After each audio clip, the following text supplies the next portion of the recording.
বড় বোনের বাড়িতে কালকে গিয়েছিলাম, তো তার বাড়িতে সবার দাওয়াত ছিল। মেনলি আমার মেজো ভাইয়ের বউকে ঘিরে, তো তার উপলক্ষে সবাই একসঙ্গে জমেছিলাম। কানিদানি গল্প আড্ডা এসব করতে করতে দিনটা যে কিভাবে চলে গেল বুঝতেই পারিনি। কি কি রান্না করলেন, কি কি খাওয়ালেন সবটাই থাকছে আজকের ব্লগে। তো চলুন ভিডিওটা প্রথম থেকে শুরু করি। আসসালামু আলাইকুম, সবাই কেমন আছেন? আশা করছি আল্লাহর রহমতে সবাই ভালো আছেন। আমরাও আলহামদুলিল্লাহ ভালো আছি। যেহেতু বুবু তার বাড়িতে নতুন বউকে প্রথম নিচ্ছে, তো তাই সবাইকে আমি আর আমার ছোট বোন, তার হাজবেন্ড, বাবার বাড়ি থেকে আমার মা, বড় ভাই, আমার বড় ভাইয়ের বউ, তারপরে নতুন বউ, তো তাদের বাড়িরও সবাই ছিলেন এখানে। সব মিলিয়ে ছোটোখাটো একটা আয়োজন হয়ে গিয়েছে। সবার প্রথমে আমি তাদের বাড়িতে গিয়েছি। আমার বোন আমাকে বলেছিল যে তুই একটু আগে আসিস, আমার বোনকে একটু হাতে হাতে সাহায্য করব, তাই আগে আগে গিয়েছিলাম আমি। তার সংসারে সে একা মানুষ, বাড়িতে সবাই আছেন, যা, শাশুড়ি। শাশুড়িকে কাজের কথা কতটা বলবে, আর তাদের যাদের সবার বাচ্চা কাচ্চা আছে, তবে ছোট ছোট বাচ্চা কাচ্চাদের নিয়ে যতটা করেছে, আসলে তাদের বাড়ির এত সুন্দর একটা বন্ডিং সম্পর্ক, আমার চোখে দেখা একটা বেস্ট পরিবার। এরকম একটা পরিবার পাওয়া সবার ভাগ্যে জুটে না। আমার বোনের ভাগ্যটা সত্যি খুবই ভালো, সে এত সুন্দর একটা পরিবার পেয়েছে। তাদের পরিবারের সবাই এত মিশুক, তার যারা এক এক জায়গা থেকে এক একজন এসেছে, তাও এত ভালো সবাই। আচ্ছা, পুকুরটা দেখুন, আমার তো খুব ভালো লাগে পুকুরটা। পুকুরের ঘাটগুলা, আর এখানে একটা বসার জায়গাও আছে, আর চারিপাশের ভিউটাও খুবই সুন্দর। চারিপাশ তো দেখা হলো, এখন রান্নাঘরে বোনকে হাতে হাতে সাহায্য করি। একটু পরে তারাই চলে আসবে, তো দেখো চলেই আসেছে তারা আসার সময় কি কি আনলো আপনারাই দেখে নিন। তো আমি আমার সেই পুরনো কথাটা একবার মনে করে দিই আপনাদেরকে। আমার আজকের ভিডিওটা যদি ভালো লেগে যায়, প্লিজ একটি লাইক দিতে ভুলবেন না। আর আপনি যদি আমার চ্যানেলে নতুন হয়ে থাকেন, আপনি চাইলে আমার চ্যানেলটাকে সাবস্ক্রাইব করে নিতে পারেন। আর ফেসবুক থেকে দেখে থাকলে ফলো দিয়ে দিবেন। আপনি যদি এই কাজটি অলরেডি করে থাকেন, আপনাকে অসংখ্য ধন্যবাদ। মা আসার সময় এই যে নারিকেল দিয়ে পুলি পিঠা বানান, সেটাও বানিয়ে নিয়ে এসেছিলেন। তারপরে মশলার সন্দেশ, সাথে আরো অনেক কিছু আছে। আমার ছোট বোন এখনো আসে নাই, সেও একটু করে চলে আসবে। ওই যে মানুষটার হাত দুটো দেখছেন, ওই মানুষটার কথা না বললেই নয়। এত সুন্দর একটা পরিবার কেন জানেন? ওই মানুষটার জন্য। কারণ ওই মানুষটা এত সুন্দর করে এই পরিবারটাকে বেঁধে রেখেছে। পরিবারের মূল কর্তি যদি ভালো হয়, তাহলে কেন সবাই ভালো হবে না? মানুষটা কে জানেন? আমার বোনের শাশুড়ি। উনি খুবই ভালো একজন মানুষ, সত্যি খুবই ভালো। আমার বোনের শাশুড়ির জন্য সবাই দোয়া করবেন, কারণ এই সুন্দর পরিবারটা অনেক বছর এইভাবে বেঁচে থাকুক। আমার ছোট বোন আমাকে বলে আমি নাকি সবসময় মানুষের চিন্তা করি। আসলে এটাই তো স্বাভাবিক, আশেপাশের মানুষজন ভালো থাকলে নিজেও ভালো থাকি।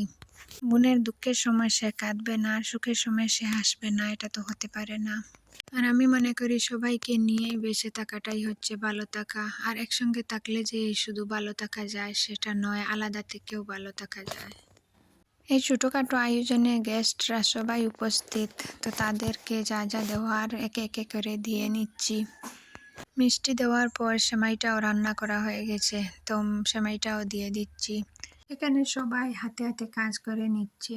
কাজ করছি, সাথে গল্প করছি। দিনটা যে চোখের নিমিষে চলে গেল বুঝতেই পারলাম না। আর এখানে তাদের জন্য হালকা পাতলা নাস্তার আয়োজন করা হয়েছে, লুচি আর সাথে মটর ঘুগনি। হালকা পেট ভরা নাস্তা, এটা আমারই আইডিয়া ছিল, কারণ দিনটা এত ছোট।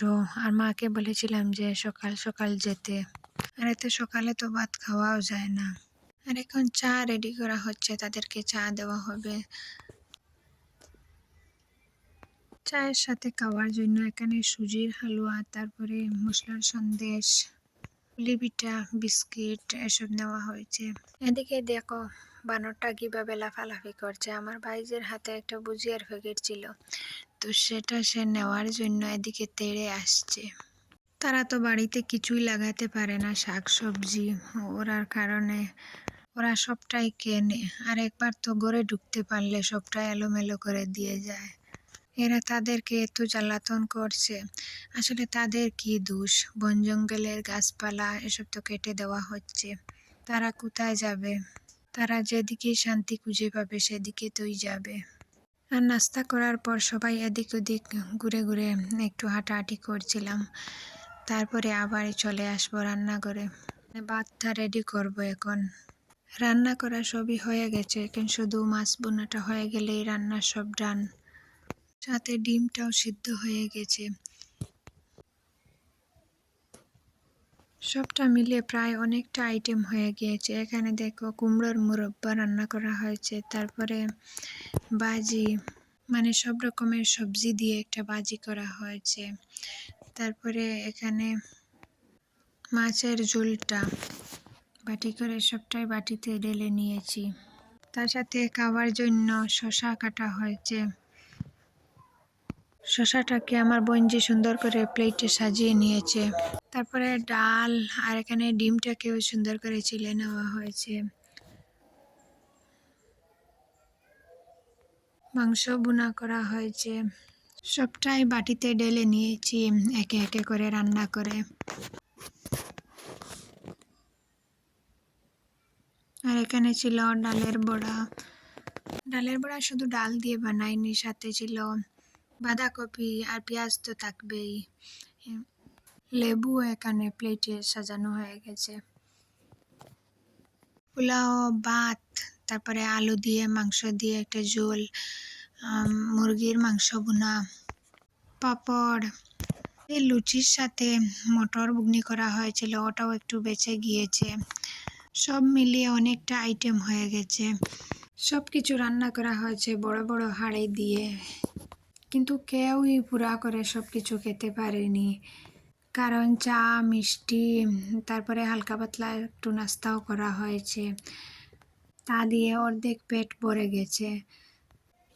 কারো পেটে সেই রকমভাবে জায়গা ছিল না খাওয়ার জন্য, তো খেয়েছে সবাই মোটামুটি। আগে ওদেরকে খেতে দেওয়া হয়েছে, মানে আমার ভাই, বড় বোনের হাজব্যান্ড, ছোট বোনের হাজব্যান্ড, তাদের দেওর, শ্বশুর সবাইকে আগে খেতে দেওয়া হয়েছে, তারপরে আমরা খেয়ে নেব। আর তার আগে বাচ্চাদেরকে খাওয়ানো হয়ে গেছে। এখন আমরা সবাই বসে পড়ছি খেতে। আমরা সবাই খাওয়ার জন্য মাটিতেই বসে পড়ছি। আর অনেকজন ছিল তো তাই অনেকটা জায়গাও লাগবে, তাই এখানে বসে পড়ছি খেতে। খাওয়া দাওয়ার সবার ডান। বাচ্চাটাকে দেখো কত কিউট না দেখতে, ওকে সামনাসামনি আরো ভালো লাগে দেখতে, ক্যামেরায় অতটা বোঝা যাচ্ছে না। এই বাচ্চাটা হচ্ছে আমার বোনের দেবরের ছেলে, এত শান্ত একটা বাচ্চা। খাওয়া দাওয়া শেষ করে আবারও বেরিয়ে পড়লাম চারিপাশ দেখার জন্য। এখন যাচ্ছি তার বড় জায়ের ঘরে। তাদের বাড়িগুলা আলাদা আলাদা, সবাই যে যার বাড়ি করে নিয়েছে আলাদা আলাদা। আর দেখো আমরা যেখানেই যাচ্ছি না কেন আমাদের বাচ্চা কাচ্চারা সবাই সঙ্গে আছে। আর তারপরে হঠাৎ করে শুনি ট্রেনের ডাক। আমি তো ছুটেই আসলাম, তার সাথে বাচ্চা কাচ্চারাও। আর তাদের উঠোন থেকে দেখা যায় ট্রেন যাচ্ছে। আর ভিউটা দেখো, জাস্ট অসাম। আর দিনের বেলা যতটা ট্রেন গেছে, আর ট্রেনের হর্ন শুনে আমার ছেলে তো দৌড়ে আসছে, এখানে দাঁড়িয়ে দেখছে যে ট্রেন যাচ্ছে। সবাই একটু পরে রওনা দিয়ে দেব যে যার বাড়ির উদ্দেশ্যে। আর গ্লাসগুলা দেখুন, শরবতের গ্লাস, এত কিউট। আমার তো খুব ভালো লেগেছে এই গ্লাসগুলা। এই গ্লাসগুলার বয়স অনেকটা, আমার বোন খুব যত্নে রেখেছে। আমার আজকের ভিডিওটা এই পর্যন্ত। সবার সুস্বাস্থ্য কামনা করে আপনাদের কাছ থেকে বিদায় নিয়ে নিচ্ছি। আল্লাহ হাফিজ, আসসালামু আলাইকুম।